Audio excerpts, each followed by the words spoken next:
আল্লাহ যাকে ভালোবাসেন ও যাকে ভালোবাসেন না উভয়কেই দুনিয়ায় দিয়েছেন, কিন্তু ঈমান শুধু তাকেই দিয়েছেন যাকে তিনি ভালোবাসেন। আসসালামু আলাইকুম, শুভ দুপুর।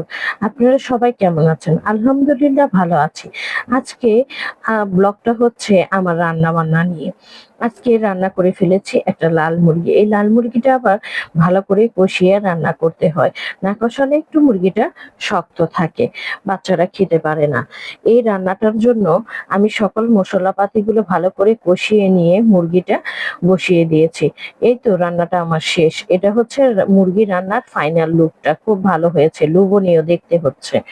আর শুধু মুরগি রান্না করলেই তো হবে না, আমার আবার ভর্তা খুব পছন্দ। তাই ভর্তার প্রস্তুতি নিয়ে ফেললাম। আজকে একটু অল্প করে টাকি মাছের ভর্তা বানাবো। টাকি মাছের ভর্তার জন্য পেঁয়াজ, রসুন এবং মরিচগুলা ভেজে নিয়ে একটা লোভনীয় ঝাল ঝাল ভর্তা বানিয়ে ফেললাম। ভর্তা আবার ঝাল না হলে খেতে ভালো লাগে না। ভর্তা হলে কি শুধু চলবে? ভর্তার সাথে একটু ভাজি না হলে কেমন হয় বলেন?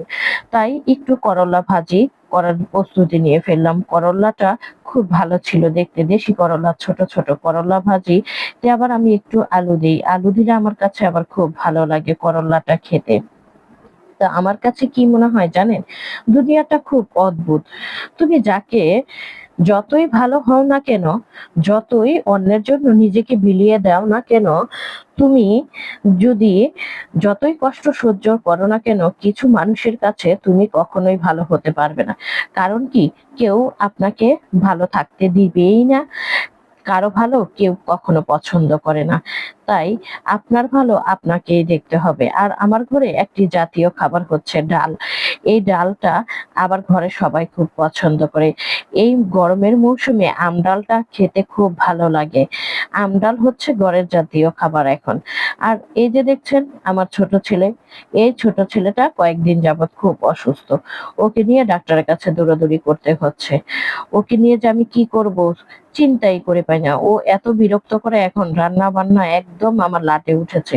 ওকে খুব সময় দিতে হয়। সারাক্ষণ ও কোলে কোলে থাকতে চায়, কারো কাছে যেতে চায় না। এই যে রান্নার মাঝখানে এসে ওকে একটু দোলনায় দুল খাওয়ালাম, তাহলে যদি ওর একটু ভালো লাগে, কিন্তু ওর মনে হচ্ছে না ভালো লাগছে। ও খুব মোড়ামুড়ি করছে। তারপর বড় বাচ্চাদের জন্য আজকে ফ্রাইডে স্পেশাল, তাই একটু ওদের জন্য লাল সেমাই রান্না করে দিলাম। লাল সেমাইটা ঘি দিয়ে ভেজে রান্না করলে খুব ভালো লাগে, কিন্তু আমি তাড়াহুড়ায় ঘি দিয়ে ভাজলাম না, সরাসরি দুধ আর নারকেলের মধ্যে এই সেমাইটা দিয়ে দিলাম। লাল সেমাইটা এভাবে রান্না করলেও কিন্তু খুব ভালো লাগে। এই সেমাইটা এখন আর খুব